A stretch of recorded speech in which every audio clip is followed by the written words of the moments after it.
Hello and welcome to your newspaper review on Idea TV. If you're just tuning in, this is Idea TV newspaper review and I am Jacobs Deborah. We're not having in the house or in the building, but he's joining us on Zoom, our one and only the law barrister, Damisi Adenikinju. Hi, barrister. Yes, good morning, Deborah. How are you, It's good sir? to be How here are you once again. doing? Yes, I'm doing good. You look Doing good, good. by the way. You're always looking good. Yes, thank you. Thank you very much. Thank you very much, sir. Okay, we'll be diving into our fake news this morning, where we see that Telsa signs 16.5 billion chips deal with Samsung Electronics. We heard that Elon Musk have revealed that Telsa has signed a massive 16.5 billion deal with Samsung Electronics to supply chips for Telsa future self-driving and AI system. We heard that these especially chips are called AI6 and will be made at Samsung new factory in Texas, USA. Musk said that the project is important and he will personally visit the factory to help speed things up. He even mentioned that it's close to his house, and Samsung didn't mention Telsa by the name, but they first announced the deal by insiders confirming that Telsa will be rounding up on this deal. This is a big win for Samsung, which has been struggling to keep up with the top chip makers like TSMC, who supply companies like Apple and Nvidia. This agreement could help Samsung bounce back to improve its profits. Another AI new invention from Samsung and Telsa. This is a new and very beautiful information. Barrister, what do you think about it? Yes. So it's a big one. It's a very big one, especially for Samsung.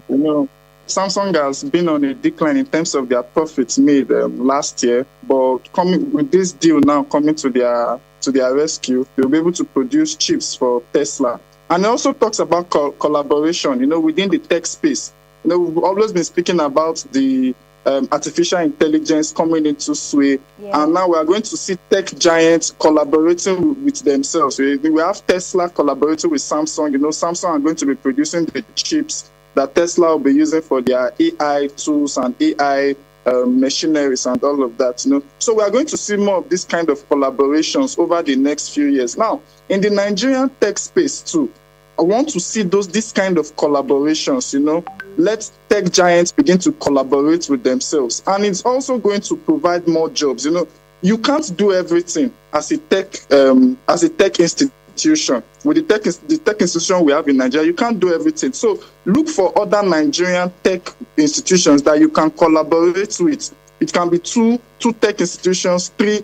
Just come together. Someone should produce maybe the chips. You produce, you go about producing the machinery and all of that. So these kind of collaborations are very, very good in the tech space and for the world at large. In the Nigerian tech space, let's also begin to see our tech giants collaborating with each other to improve artificial intelligence in the country. And trust me, this will go a long way, a very, very long way in helping our tech, our nation, the tech space in our nation. So this is what I have to say about this. This is a big one. We are going to see huge profits coming into Samsung in the next few months because this deal is lasting till 2033. So that's a long, long time. Very long time. Very, very long time. This is a very beautiful A long period. We are going to see huge profits coming into Samsung. Yes. And we also know about Tesla. We know Tesla is already a big institution. They're already big in the artificial intelligence space. So this is also going to boost their capacity. So it's a good one for both companies. And we just hope that more of this will come up, even in the Nigerian tech space as well. As the saying goes, as we rise, we come with others. As we raise others, we also ourselves will rise. And it's a beautiful thing to see that these two people are actually collaborating to actually make AI an innovation, a beautiful innovation in the technology space. And like we say as a nation or as a station, we say we move for any innovation, things that will make things better for us. So we'll be diving into our newspaper, and the first newspaper we'll be looking at is the Punch newspaper, where we see that APC defends Yalowada amidst finance opposition over INEC ties. That story can be found in page 8, and in page 2 we see that states on high alert as Adamawa flood death throws rises. And one of the big headlines, we see that fuel wars bros as Dangote passes Tinubu to ban imports. We heard that the president of the Dangote Group, Alhaji Aluko Dangote, has asked President Bola Ahmed Tinubu to include refined petroleum products in the list of items banned under Nigerian First policy of the federal government. But this way, he said that this is a way to reject by the oil marketers and some industry to analyze it, and this was said on Sunday, that was yesterday. And the Nigerian First policy seeks to ban government agencies from importing goods and that can be produced within Nigeria. I think this is one of the things we are pushing for within last week, and this is a beautiful push. We were talking about it last week. I was speaking with Barrister in the house, in the building, when he was speaking on a newspaper review, that the fact that Nigeria is a very, very big country and we have a lot of things actually proves or makes it one of the reasons why we should be exporting more than we are importing. And Dangote, as one of the people who have come out to actually push for this drive, that Nigeria becomes a country that exports more than it imports. Barrister, what do you think about this beautiful thing? Dangote is one of the very good person that pushes for this drive, that he wants to see Nigeria in a way or in a state where everything we are importing is lesser and the things we are exporting are more. Yes, so it's a good one for me from Aliko Dangote to push for the fact that we need to be exporting rather than importing. We shouldn't be importing refined crude. Like I always say, the fact that we have the raw crude, it's a big one. God has blessed us with that. But our inability to refine, that we are now importing the refined produce, it's a bad omen for Nigeria. It's in bad light for Nigeria. And I just want to say this: the fact that Dangote now has his refinery working, is now exporting. In fact, there are even some countries willing to import into their own countries Dangote produce. It's a good one. But Dangote, what he's pushing for is policies that will also help his business.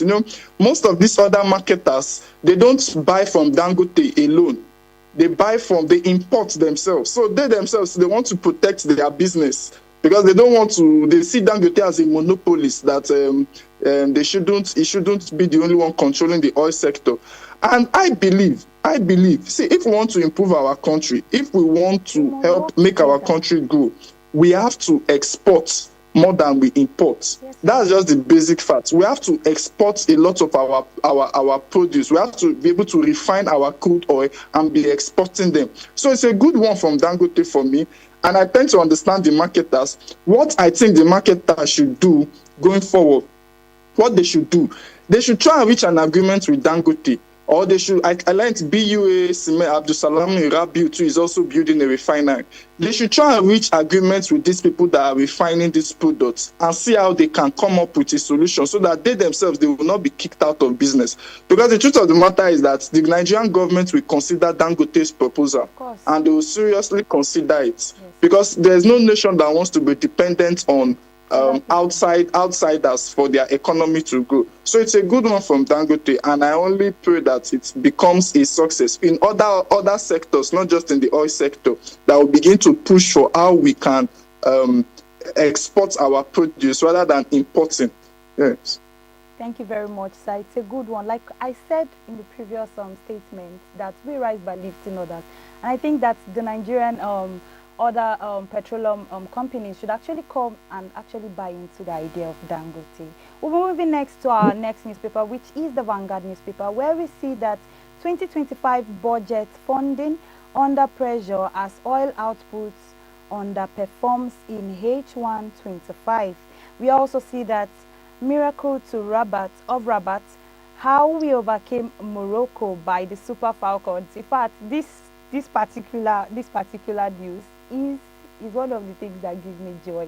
I was just saying this morning, I'm sipping from my cup of joy. Like the fact that last week we were looking forward to this particular great news, and in fact, it almost slipped from our hands. But Nigeria, my proud country, did not Yes, let us yes, down. The Falcons, the Super yes. Falcons, have done it again against Morocco, 2-3, winning their 10th Women African Cup of Nations in the title domestic fashion. Magudu, who had also faced criticism earlier in the tournament, urged fans and critics to alike to calm down and standing firm in their belief on the team and could turn everything around in the situation. She said that the Nigerian Falcons women group could actually bring back the cup, even despite the fact that so many people were thinking at a point in the game that this was not going to be possible. Nigeria, we Yes. brought back the cup. What do you Yes, have? we did it at last. Yes, We did sir. it Yes, at last. sir. I was watching the game, and when it was 1-0, I said, okay, we can still come back. When it was 2-0, I said this will be a tough task because Nigeria, we've never had to come from behind in this tournament. We've always led. And when it was 2-0, I was like, and we weren't playing good that first half. Our Yes, passes sir. were Yes, not sir. going through. It was just an abysmal first half. But the second half came, we started to push. I don't know what the coach might have said to the players, but the players understood that. I mean, we are going for our 10th title. The players understood that we have to do this for the country, and they came back stronger.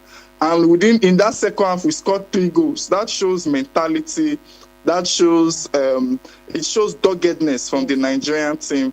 And it puts smiles on the faces of Nigerians. With what Nigerians have been passing through, we need this kind of trickles of blessings, of motivation to say that Nigeria, you are still the giant of Africa. Some of these things, they just talk about the fact that there is still hope for the country. When our sportsmen and women bring home a cup as big as the WAFCON tournament, it's so amazing. I screamed when the third goal went in. I was so joyous, so happy for the girls.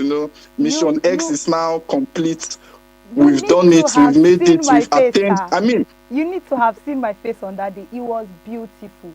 It's a beautiful thing. It's a beautiful thing to actually see that despite everything that came, all the challenges, that they would actually be able to win this particular sport. It's a beautiful thing. Like I said, I'm sipping from my cup of joy this morning, and I think I'll be sipping all through the day, even this week, because it has been lasting from last week into this week, and I'm happy. I'm very, very happy, and I'm proud of Nigeria. The next newspaper front page we'll be looking at is the Daily Trust newspaper, where we see that 5 dies, over 50 injured in Adamawa flood, and beside it we see the python and other animals found in ex-AGF's homes evacuated to Kano Zoo, and beside it World Health Hepatitis Day, patients decry funding challenge and job losses. That story we'll be looking into. We hear that as the world marks its World Health Hepatitis Day today, July 28, 2025, with the theme Hepatitis, let's break it down. Many Nigerians are living with the disease and speaking out about their struggles, from job losses to expensive treatment and poor access to care.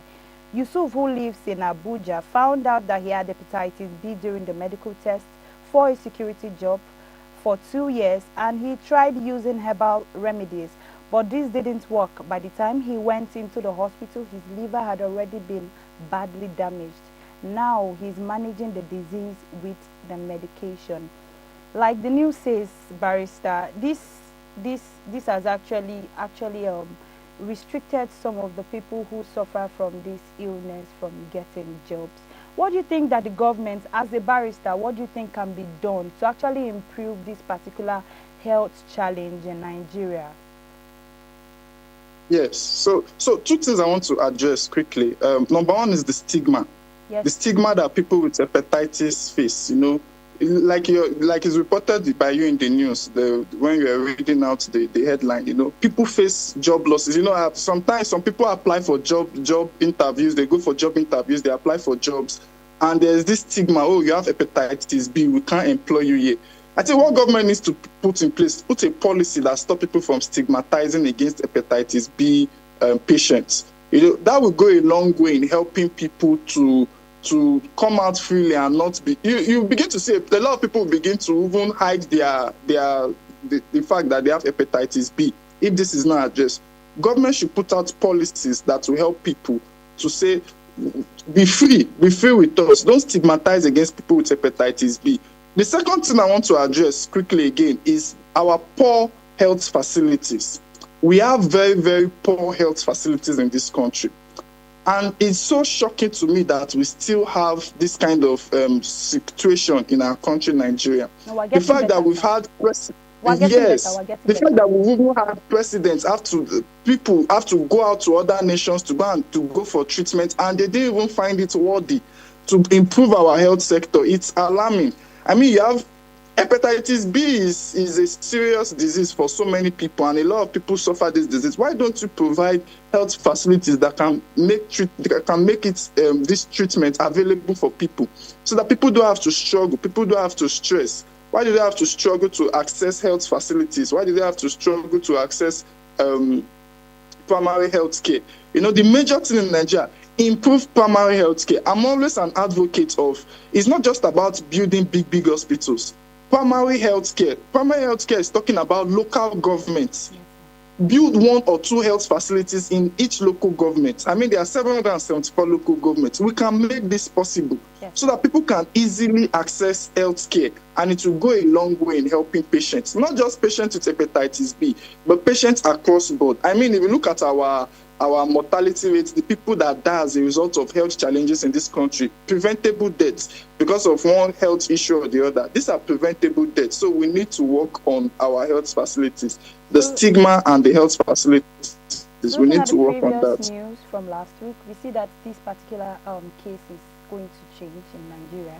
The government have started looking into health facilities, having their infrastructures being formed in a strong, firm way that can actually tackle diseases that are being taken out of the country. But we hope that it gets better, and we hope, and the government, we trust you guys. We know that it will actually get better. Looking at the next newspaper front page, which is the Nigerian News Direct, we see that Kwankwaso, not defecting to APC, will contest 2027 presidency. NNPC chief insists, and he also claims of alliance with Tinubu are fake. Then if you look beneath it, we see that court strikes down NYSC skirt ban and rules policy unconstitutional. The Federal High Court in Abuja has ruled the National Youth Service Corps, popularly known as NYSC, acted illegally by refusing to allow female corps members wear skirts instead of trousers for religious reasons. The court said this violated their freedom of religion as humans and their dignity, and perfected that the Constitution of Nigeria doesn't hold that to as likely. And the case was brought by the 2 former corps members, Mrs. Ogunjobi and Blessing, and also Mrs. Ayuba Vivian, who said that they were denied their certificates because they refused to wear trousers, citing their Christian beliefs and the Bible verse Deuteronomy 22 verse 5, which they impact as forbidding women from wearing male clothes. They also said that this has actually restricted them from upholding their religious belief. Justice Hawa also said that they could allow or order NYSC to permit skirts for female corps members due to their religious obligation. I actually saw this news from last week, where NYSC, they were trying to rule in skirts for people because of their religious belief. Personally, I want to imagine women on skirts trying to do some of this rigorous exercise that they do in the NYSC, because I used to usually see these videos, and these exercises are very tough. You have to go through sometimes you have to go through a tire hole. Sometimes you have to climb. So imagine yourself climbing with skirts. Or is it going to be a play skirt if possible? What do you have to say about this, barrister? Yes, so the court has already given a ruling that for religious grounds, and we have freedom of religion, freedom of religious expression in this country based on the provisions of our constitution. So the court ruled that people should be allowed to wear skirts based on religious grounds. But like you said, during my time in NYSC, I just pictured it, and I just pictured myself, seeing ladies on skirts running through doing all those manual walk drills, all those kind of stuff, and it won't be possible with skirts and all of that. It won't be possible with skirts. But we just have to go with the court ruling for now. I don't know if NYSC is going to appeal. NYSC just needs to make provision for I don't know how they are going to do it, but they have to just make provision for skirts in their NYSC kits or their NYSC uniform, because the court is the final authority as regards this matter. So I think it's the High Court that ruled. Probably they can appeal to the Court of Appeal and make their reasons known as why skirts should not be allowed, and probably the Supreme Court. But for now, NYSC just has to listen to the court and make provisions for skirts in this. Although it might seem mundane or seem this old-fashioned and all, but that's what the court has ruled, and NYSC just has to follow. Thank you very much, sir. So we've come to the close of our newspaper review on Idea Television. We brought you news from Tech World, saying that Telsa signed 16.5 billion chip deal with Samsung Electronics. We also brought to you news from the Punch newspaper, where we said fuel wars brews as Dangote passes Tinubu as to ban imports. We also brought you news from the Daily Trust newspaper front page, where we say electricity supply worsened despite high tariff. We also said that the World Hepatitis Day, patients decry funding challenge to job losses. And we brought you news from the Nigerian News Direct, which was the Kwankwaso not defecting to APC will contest 2027, the presidency says. And we also say 2026, I am not running for Osun governor's seat. And the news we also brought to you was the court strike down on NYSC skirt ban rules and policy. And the next newspaper front page we looked at was the Punch newspaper, where we see that fuel wars brews as Dangote passes Tinubu to ban import. And that was all we took for the newspaper review and front page headlines. Do well to follow us on all our social media platforms, as well as our YouTube page on Idea Television, and continue sipping from your cup of joy like me, where our Falcons, women Falcons, are actually passing victory to others in the nation. Thank you very much for our guest who joined us, Barrister Damisi. We are always happy to always see you on the show. Thank you very much for gracing us with your lawful presence. Thank you very much, sir. Thank you for having me. My pleasure. My pleasure always being here. Very much, sir. Thank you to all our viewers also out there. Do remain and stay with us, even as we bring you more innovative programs from time to time. And remember, I am Jacobs Deborah. Stay informed and stay safe. Bye for now.